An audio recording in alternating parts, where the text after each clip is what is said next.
You're free, Alice. Free to choose good or evil. You're not one of them yet. The cross.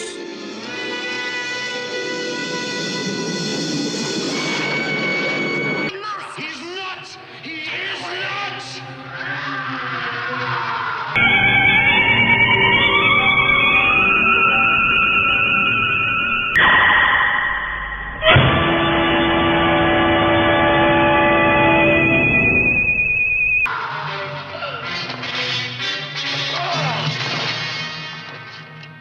Did I do well, Master?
माफ कीजिएगा, मैंने बगैर इजाजत अंदर आने की जुर्रत की।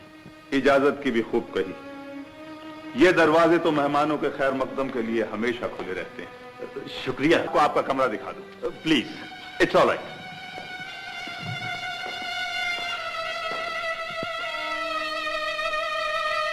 क्या इतने बड़े महल में आप तन्हा रहते हैं?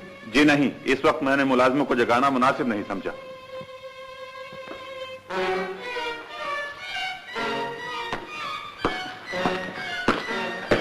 नाजरीन, जिंदा लाश का जो टाइटल रोल किया था ड्रैकुला वाला, जो क्रिस्टोफर ली हॉलीवुड की फिल्मों में किया करते थे ड्रैकुला का किरदार, और उन्होंने जिना फिल्म में भी किया था। बाद में उनकी डेथ हो गई थी, उनका किरदार जो करते थे, तो वो वाला किरदार रेहान साहब ने किया था। और रेहान साहब ने कमाल की एक्टिंग की थी और बहुत ही अच्छी ये फिल्म थी। इस फिल्म के जो डायरेक्टर थे सरफराज साहब थे। इन्होंने एक और फिल्म बनाई थी दीवाना, उसमें वो गायब हो जाता है बंदा, वो भी थोड़ी सी हारत थी। लेकिन जो फिल्म ये जिंदा लाश थी, इसका ये क्लासिकल फिल्म कहलाती थी अपने दौर की। ब्लैक एंड वाइट फिल्म होने के बावजूद इसमें जो सीन क्रिएट किए गए हैं वो जैसे इंग्लिश फिल्में, क्योंकि मैंने ड्रैकुला की सारी फिल्में देखी थी क्रिस्टोफर ली की, और वो कलर फिल्में थी।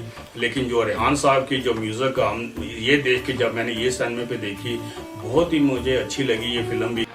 सुना है इस इलाके में इंसानी जिंदगी को जबरदस्त खतरा है, क्योंकि यहां बदरूहों ने तसल्लुत जमा रखा है। मैं खुद तो इन बातों पर यकीन नहीं रखता, फिर भी यही जुस्तजू मुझे यहां खींच लाई। ताज्जुब है। मैंने तो ये भी सुना है कि यही महल उन बदरूहों की पनाहगाह है।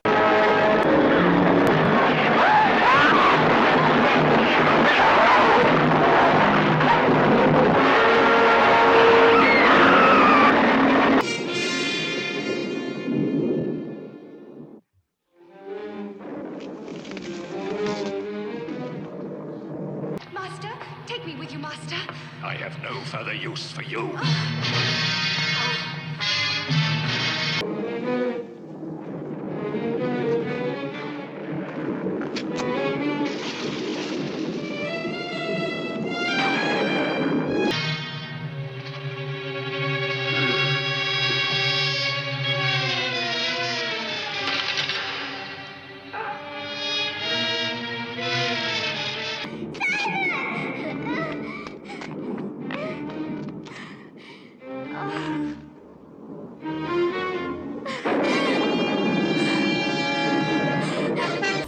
रेहान साहब, एज ए ड्रैकुला का जो रोल किया था वो रेहान साहब ने किया था। नाजरीन, ये फिल्म शुरू होती है, रेहान साहब जो होते हैं, इसमें स्टार्टिंग में दिखाया गया कि जो अल्लाह ताला के आगे लड़ता है, मैं अपनी मौत पे काबू पा लूँगा, मैं कोई चीज़ ऐसी बना लूँगा कि मुझे मौत ना आए, तो ये नहीं हो सकता। नाज़रीन, ये स्टार्टिंग में दिखाई गई है ये आयत के अल्लाह ताला के मौत का जायका हर किसी ने चखना है। और नाज़रीन, इस फिल्म में जो प्रोफेसर ताबानी इसका नाम होता है, प्रोफेसर होते हैं ये रेहान साहब, ये अपने उसमें तजर्बाकार होते हैं, लेबॉर्ट्री में इनकी वाइफ होती है साथ, और ये कहते हैं कि मैं आब हयात बना रहा हूँ जिसको पी कर इंसान मौत को शिकस्त दे देगा। कहते हैं कि कामयाब हो गया तजर्बा मेरा। पहले ये पीने लगता है, फिर ये डायरी में लिख देता है कि अगर मैं पी कर कुछ मुझे हो जाए या मैं मर जाऊँ, मुझे दफनाना नहीं, मुझे जो तहखाने में महल का, इसका बहुत बड़ा महल होता है वीराने में, तो कहते हैं कि मुझे महल में ताबूत में रख देने मेरी लाश को। इसकी वाइफ जब कमरे में आती है वो देखती है कि ये तो मर गया है, वो फिर इसकी डायरी देखती है कि उस पर लिखा होता है ये इसको तहखाने में ताबूत में इसके लाश खवा देती है। उसके बाद ये वहाँ से उठता है, इसकी आंखें खुलती हैं आस्ता आस्ता, जैसे ड्रैकुला उठते हैं ताबूत में से, तो ये इसमें जान पड़ती है, और ये शैतानी उसमें इसके 2 दांत जो निकले होते हैं ड्रैकुला के वो निकले होते हैं। और सबसे पहले ये अपनी जो वाइफ होती है वो सो रही होती है, वो डर जाती है इसको देख के, सबसे पहले उसका खून ये पीता है। और वो भी जिसको भी वो इसमें दिखाते हैं, इंग्लिश फिल्मों में भी ये दिखाते थे कि जिसका भी ये खून पीते हैं, एक बार पीते हैं, दूसरी बार वो बंदा या औरत या मर्द बेचैनी से इंतजार करता है कि फिर आए पीने के लिए। अपनी वाइफ का खून पीता है तो वो भी ड्रैकुला बन जाती है, उसके भी दांत निकल आते हैं।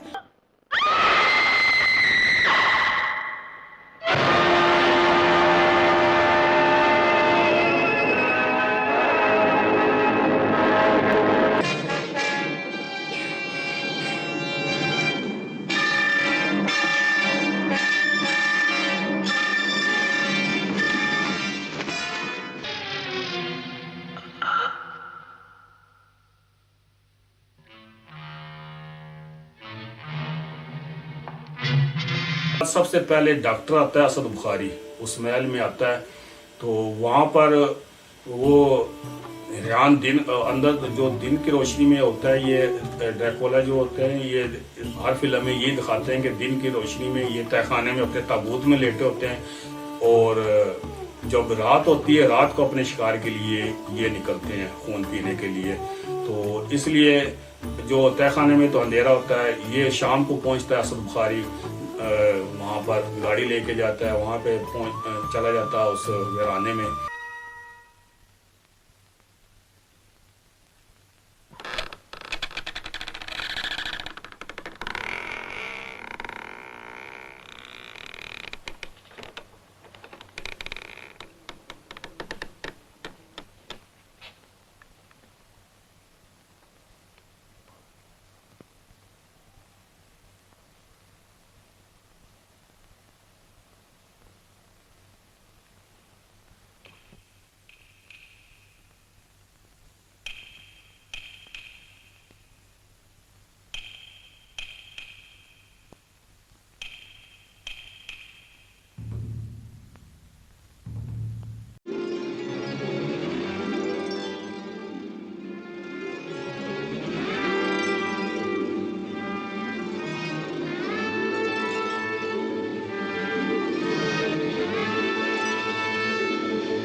वो आगे इस्तकबाल करता है इसका रेहान ही, उसे लॉन्ग कोट ड्रैकुला वाला वो पहना होता है, मुंह बंद किया होता है, उसका दांत नहीं निकलते। बड़ी अच्छी एक्टिंग रेहान साहब का, तो कमाल ही एक्टिंग, इसने क्रिस्टोफर का नंबर काटा हुआ था, तो उसका म्यूजिक भी बहुत अच्छा था।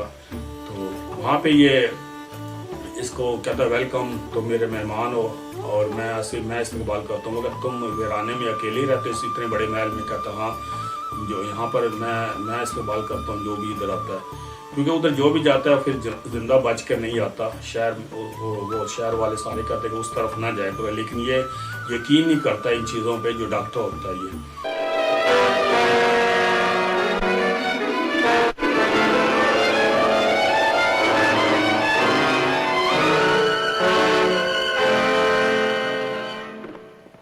माफ कीजिएगा, मैंने बगैर इजाजत अंदर आने की जुर्रत की। इजाजत की भी खूब कही। ये दरवाजे तो मेहमानों के खैर मकदम के लिए हमेशा खुले रहते हैं।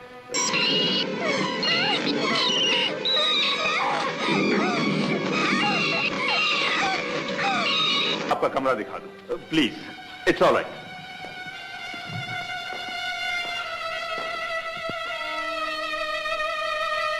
क्या इतने बड़े महल में आप तन्हा रहते हैं? जी नहीं, इस वक्त मैंने मुलाजिमों को जगाना मुनासिब नहीं समझा।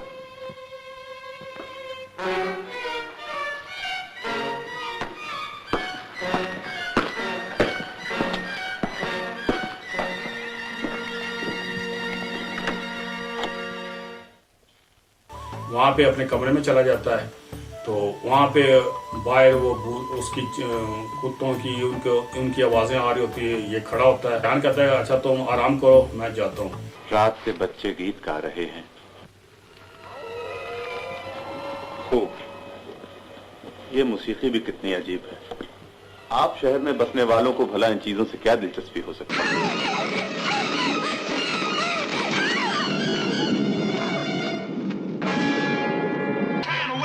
Not without you, Paul. You please, you must come too. He'll kill us. He'll kill us. Please. I can't go. Please.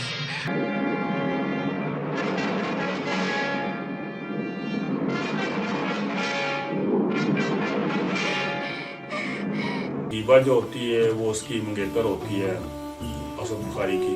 अपना एल्बम रखता है असद बुखारी, तो रेहान उसकी दीबा की तस्वीर भी देख लेता है, कहता है ये बहुत अच्छी आपकी है। वो कहता है कि ये मेरी मंगेतर है।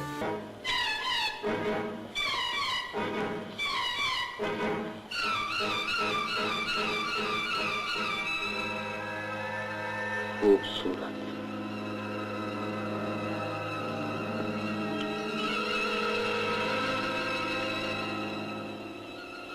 खूबसूरत तस्वीर।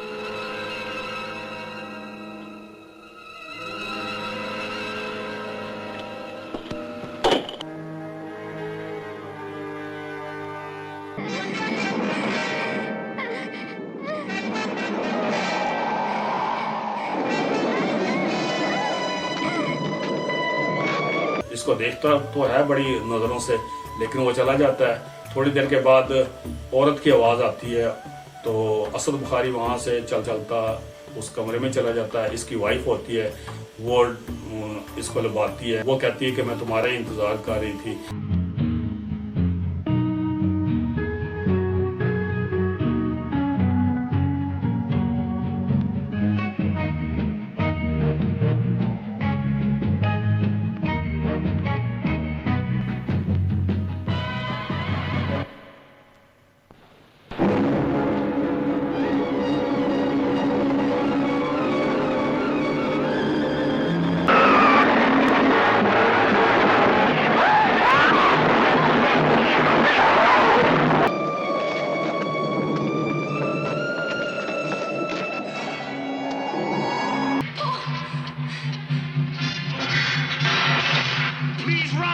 असद बुखारी वहाँ से भागता है, उस महल से बाहर आता है गेट पे, तो वहाँ पे अपनी डायरी भी रख देता है और अपना सामान भी रखता है।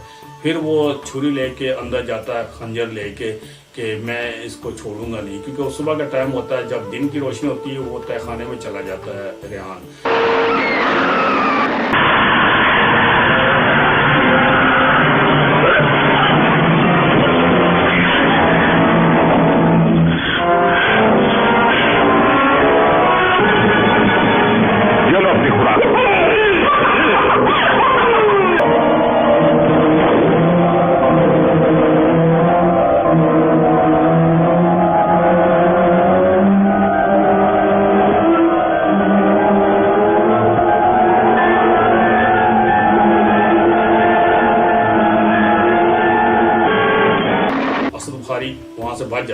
असद बुखारी खुद ही पंगे करता है, वो तहखाने में उसको मारने के लिए चला जाता है। तो एक संदूक में जाता है, ये सो रहा होता है, तो फिर दूसरी तरफ जाता है, पहले उसकी वाइफ को मारता है खंजर से।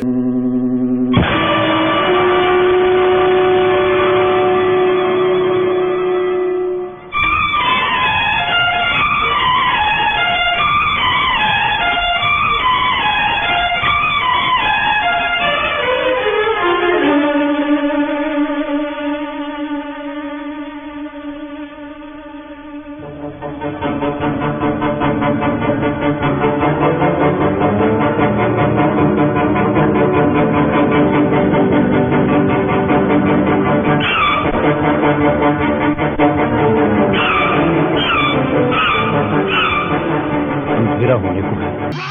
Do as I say!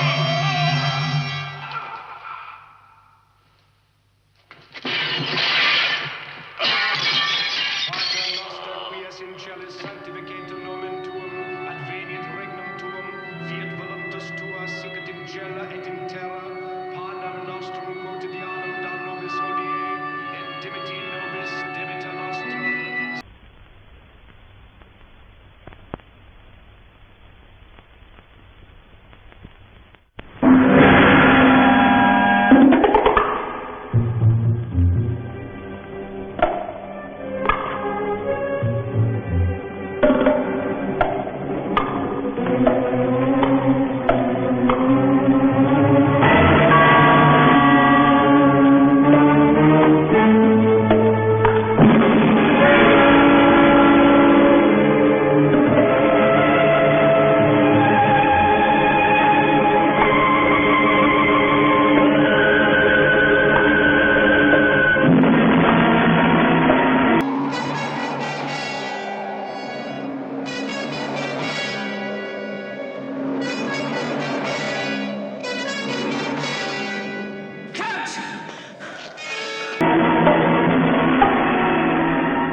कहता नहीं वो डॉक्टर साहब से मैंने मिलना है, वो यहाँ ठहरे थे। अबीब कहता नहीं वो तो यहाँ आए थे 2 दिन, तस्वीर भी दिखाता है। तालिश कहता है कि वो तो चले गए थे आगे, वो महल में चले गए थे।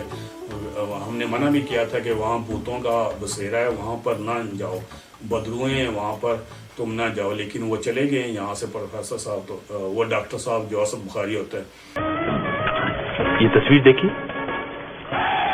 ओह ये साहब, ये कोई 4-5 दिन हुए यहाँ तशरीफ लाए थे और हमारे मना करने के बावजूद उस पुरस्कार महल की तरफ चले गए।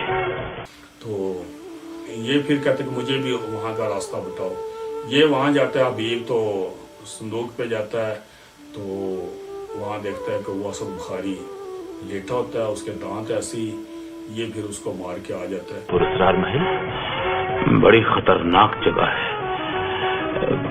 मगर ये कोई जिद्दी किस्म के आदमी थे, वहां से जाकर आज तक कोई वापस नहीं लौटा। आप मुझे वहां का रास्ता बता सकती हैं? Doctor, doctor Aqeel, doctor Aqeel. Sicut et nos dimitimus debitoribus nostris, et ne nos inducas in tentationem, sed libera nos a malo.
इसको तो पता चल जाता है कि इसने डायरी भी बाहर इसकी पड़ी होती है, इसके कपड़े भी। जब अंदर जाता है वो दिन होता है।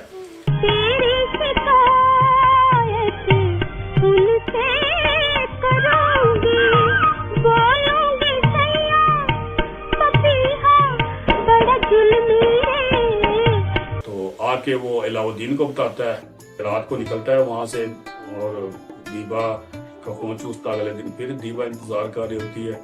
परवेज साहब, वकील की मौत की खबर शबनम से छुपाकर ही रखी जाए तो बेहतर है।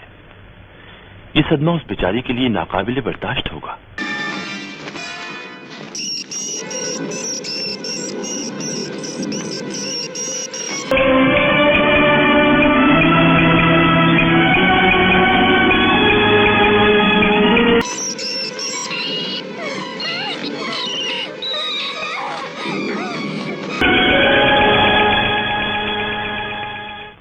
इसका बड़ी बेचैनी से, और दीवा भी वो बदबू बन जाती है, ड्रैकुला बन जाती है, उसके भी दांत निकल आते हैं। फिर दीवा जो अपनी जो भतीजी होती है उस पे उसकी नजर होती है।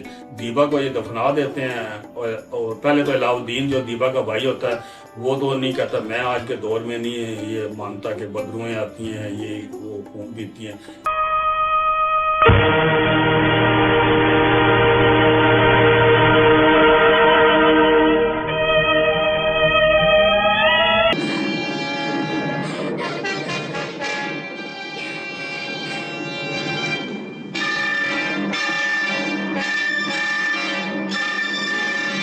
बात करते हो, मैं उस शैतानी ताकत का जिक्र कर रहा हूं जिसका शिकार हम दोनों खानदान हो चुके हैं।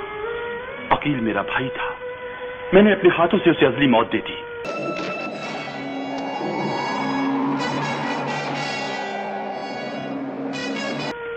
ताकि उसकी रूह को उस खबीस रूह की कैद से निजात हासिल हो जाए। बिल्कुल उसी तरह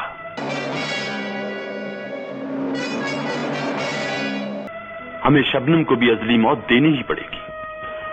डॉक्टर, मेरा तो ख्याल है कि तुम पर भी उस खबीस रूह का असर हो गया। वो हबीब बड़ा समझाने की कोशिश करता है, लेकिन जिस वक्त इसकी दांत देखता है इसकी दीबा की गर्दन पे। फिर दूसरी दफ़ा भी वो पी के चला जाता है, अगले दिन वो इंतज़ार करती है, रेहान आके खून पी के चला जाता है।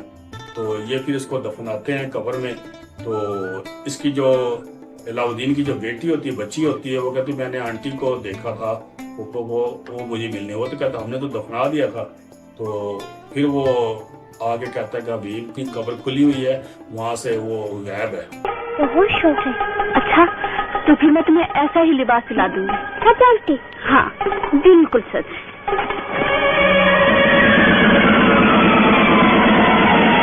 तो ये इसको बिला फसला के अपनी भतीजी को लेके जाती है कब्रिस्तान में। वो कहते हैं आप तो बड़ी परी लगती है, और दीवा भी वहाँ पे खून चूसने लगती है देखें इसका बच्ची का। तो क्योंकि ये भी वही बदरू बन जाती है, अभी मार देता है छुरियों से दीवा को।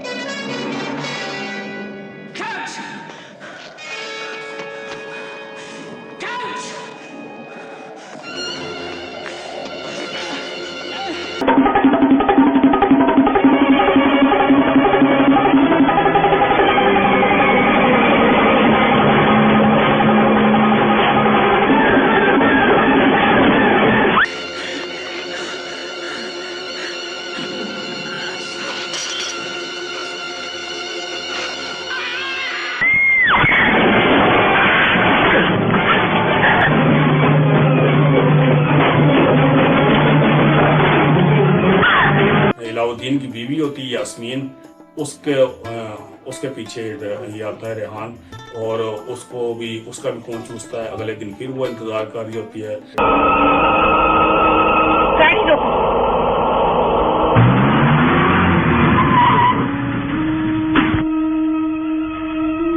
ये तुम कहाँ आ गए हो?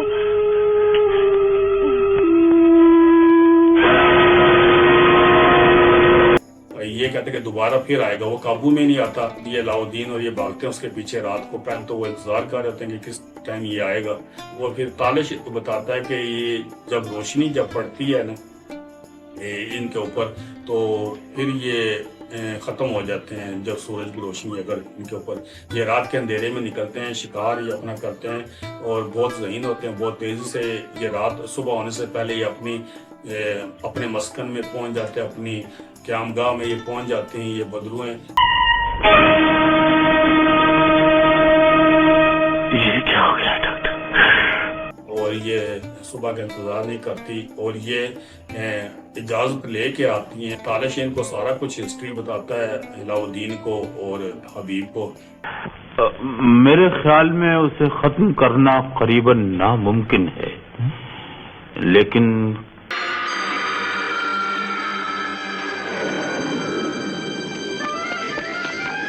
किसी दिन सूरज की एक किरण पड़ते ही वो खुद ब खुद खत्म हो जाएगा। ये क्यों कर हो सकता है? किताब में लिखा है।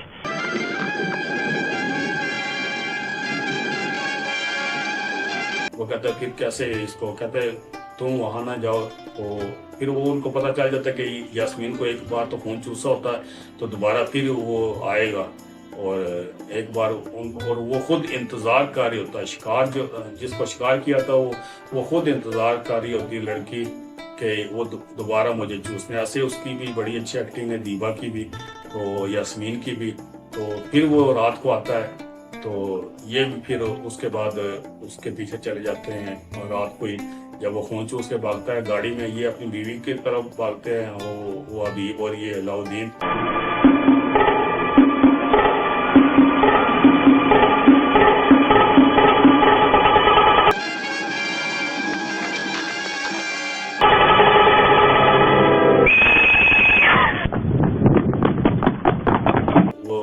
पीछे चले जाते हैं रेहान के।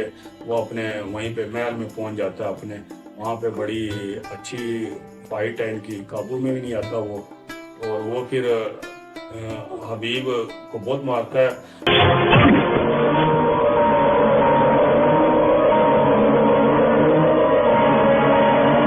क्योंकि वो तो एक ताकत वाला वो होता है, एक ताकत वाली चीज होती है। तो वो फिर हबीब अल्लाह से दुआ मांगता है, अल्लाह ताला इस बदरू से, इस मुझे शैतान से को निजात दिलवा दे।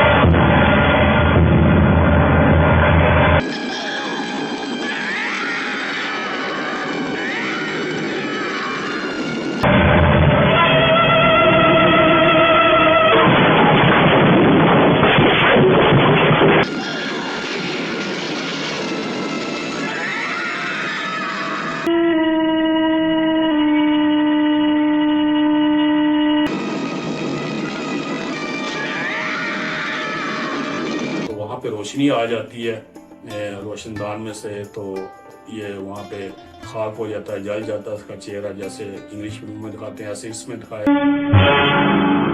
या अल्लाह, अपने रसूल के सदक़े इस खबीस से निजात दिला।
इस तरह ये फिल्म अपने काम को पहुंचती है, इसका अंजाम ये अल्लाह ताला की तरफ से कुदरती ये फिर और बहुत अच्छी फिल्म बनाई है। इसमें माहौल जो दिखाया गया, इसका जो म्यूज़िक है, ये जैसे हालांकि ये ब्लैक एंड वाइट फिल्म थी, जो फिल्म अगर बनाना चाहते हो हमारी जब भी किसी फिल्म की भी जो कॉपी बनाई है हमारे जो डायरेक्टरों ने, वो जो उनसे अच्छी फिल्म बनाई है या फिर उनके बराबर की बनाई है। ब्लैक एंड वाइट और जो ड्रैकुला वाली फिल्में होती थी वो कलर फिल्में हुआ करती थी क्रिस्टोफर ली के, वो मैंने काफ़ी उनकी फिल्में देखी हैं। जो जब मैं छोटा होता था मुझे बहुत पसंद थी हॉरर फिल्में, सस्पेंस वाली फिल्में और एक्शन वाली फिल्में, तो मुझे बहुत मज़ा आता था ये फिल्में देखते हुए। तो इस तरह ये जब भी हमारे डायरेक्टरों ने उनकी या इंडिया की कॉपी की तो उनसे अच्छी की है, और जब हॉलीवुड की कॉपी की, मेरा नाम मोहब्बत की है, लव स्टोरी की कॉपी वो इतनी अच्छी, इशफाक करानी साहब ने जब दिल एक मंदिर की कॉपी की थी, इंसानियत फिल्म इजमाल साहब वाली, वो इतनी अच्छी बनाई है। जो जिंदा लाश फिल्म बनाई है वो इतनी अच्छी फिल्म सरफराज साहब ने बनाई। हमारे जो पुराने डायरेक्टर थे कितना वो कंसीव क्रिएटिव लोग थे, कितने मेहनत से काम करते थे। नजरीन रियाज साहब ने तो एज ए ड्रैकुला के किरदार में बहुत ही अच्छी एक्टिंग की है, और ऐसा लगता है कि हम कोई इंग्लिश मूवी देख रहे हैं। इसका म्यूजिक बहुत अच्छा था, इसकी डायरेक्शन बहुत अच्छी थी, और दीबा की अदाकारी भी बहुत अच्छी थी। असद बुखारी साहब की भी, हबीब साहब की, अलाउद्दीन, सब एक्टरों की बहुत अच्छी एक्टिंग की थी, और बड़े इसमें डूब कर एक्टिंग की है सब ने, और ये फिल्म देखने के लायक थी। जिस टाइम ये आई थी बहुत ही अच्छी फिल्म थी। ये क्लासिकल फिल्म में हमारी क्लासिकल फिल्म में गिनी जाती है, और पाकिस्तान की ये पहली हॉरर फिल्म थी।